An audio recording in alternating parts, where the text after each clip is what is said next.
जब हमारी संभावनाएं खत्म कर दी गई, आपको जब साजिश के तहत हटाने की बात हो और तब आप चुप रहे, तो हम मुर्दे कौम तो है नहीं, हम लड़ने वाले कौम है, हम किसान कौम है, हम इसीलिए अपने मुद्दों के लिए लड़ रहे हैं। नमस्कार, मैं अभिषेक और आप देखना शुरू कर चुके हैं इनसाइड प्रेस। देखिए, अब जो है कि अब स्वर्ण जाति के लोग भी अब ओबीसी में आने की मांग कर रहे हैं। अब देखिए, स्वर्ण में जो है कि भूमिहार जाति के लोग हैं, अब वो भी सरकार से ये मांग करने लगे हैं कि अब हमें भी ओबीसी का दर्जा दिया जाए, ताकि जो आरक्षण में जो लाभ मिलता है उसका हम लाभ ले सके। इसके लिए बात करने के लिए देखिए हमारे साथ हैं, इनसे बात करेंगे। क्यों अब आप लोगों को आरक्षण क्यों चाहिए?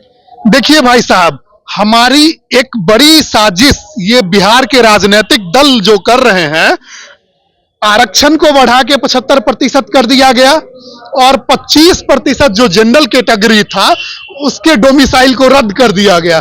अब जो बिहार से बाहर के स्टूडेंट आते हैं, वो किसी कम्युनिटी के हो, वो जनरल में फॉर्म भरते हैं, आपको भी पता है। तो अब 25% में जो हम पहले आते थे, तो हमारी जो भी संभावनाएं थी नौकरियों में, उसे खत्म कर दी गई। तो अब जब हमारी संभावनाएं खत्म कर दी गई, आपको जब साजिश के तहत हटाने की बात हो और तब आप चुप रहे, तो हम मुर्दे कौम तो है नहीं, हम लड़ने वाले कौम है, हम किसान कौम है, हम इसीलिए अपने मुद्दों के लिए लड़ रहे हैं। और हमारे 2,31,000 परिवार 6,000 प्रति महीना से कम कमाते हैं, तो हम उनकी बात करने के लिए और उनके अधिकारों के लिए, हमारे जो और 18% परिवार है वो 10,000 से कम कमा रहे हैं। अब बताइए, हरियाणा में मनरेगा मजदूर कमाता है 350 रुपया पर डे का, तो हमारे 50% से अधिक लोग तो अब 10,000 से कम कमा रहे हैं, 28% लोग 6,000 से कम कमा रहे हैं। तो ऐसे में हम उनके लिए, और ये हमारी और स्थिति हमारे दुर्दिन और अधिक ना आए, तो उनके लिए हम ओबीसी दर्जे की मांग बड़ी मजबूती से करने के लिए अब ये मोर्चे का गठन किए हैं और ये मांग कर रहे हैं। चुनावी माहौल है, कहीं चुनाव में जो है कि आप लोग भी अपना रंग बदलने के लिए होता है? बहुत अच्छा सवाल, और इस सवाल के लिए आपको धन्यवाद। देखिए, दरअसल में क्या है ना कि ना हमको अभी चुनाव लड़ना है और ऐसी कोई राजनीतिक मंशा है नहीं। हम कहते हैं कि एनडीए हो, चाहे महागठबंधन, चाहे इंडिया अलायंस, कोई भी, हमारी जाति के एक भी लोगों को टिकट ना दो, हमारे गरीब लोगों के अधिकार की बात करो, हमारे लोगों को ओबीसी में शामिल करने की बात करो, हम पूरी तरीके से आपको समर्थन देंगे। हमको टिकट से कोई लेना देना नहीं है, हमको चुनावी राजनीति से कोई लेना देना नहीं है। लेना देना है, तुम हमको समर्थन की बात करो, हम तुम्हारे लिए जी जान से खड़े रहेंगे।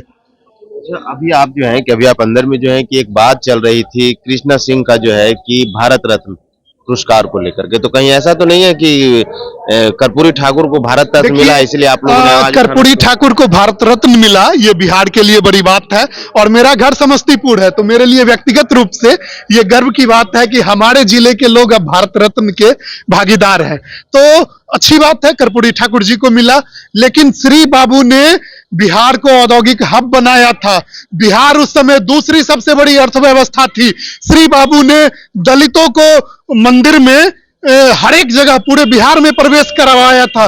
बैद्यनाथ धाम मंदिर में, देवघर में उनको पिटाई लगा, सीएम थे तब उनको पिटाई लगा, आपको पता होगा, आप मीडिया से हैं।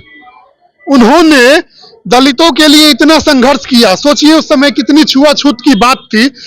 तो सामाजिक न्याय के असली पुरोधा तो श्री बाबू थे, जिसने बिना अपने वंशवाद की राजनीति किए हुए, उन्होंने अपने पुत्रों को भी राजनीति में सेट नहीं किया, तब उन्होंने असली जनता के लिए, सामाजिक न्याय के लिए लड़ा।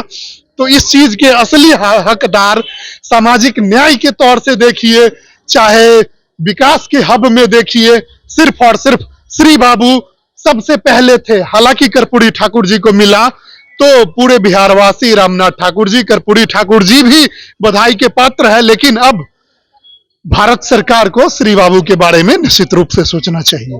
परिचय दीजिए। शिवम सौरभ सिंह, सामाजिक कार्यकर्ता, कोर कमेटी सदस्य, भूमिहार ओबीसी संघर्ष मोर्चा। तो अभी आपने सुना, ये शिवम सिंह थे और इन्होंने भी जो है कि अब भूमिहार समाज के लोग भी जो है कि ओबीसी कैटेगरी में आने के लिए एक बार फिर से जो है कि मांग उठा दिए। फिलहाल के लिए इतना ही। आप क्या सोचते हैं, अपनी प्रतिक्रिया कमेंट बॉक्स में जरूर दें। बने रहें इनसाइड प्रेस के साथ। धन्यवाद।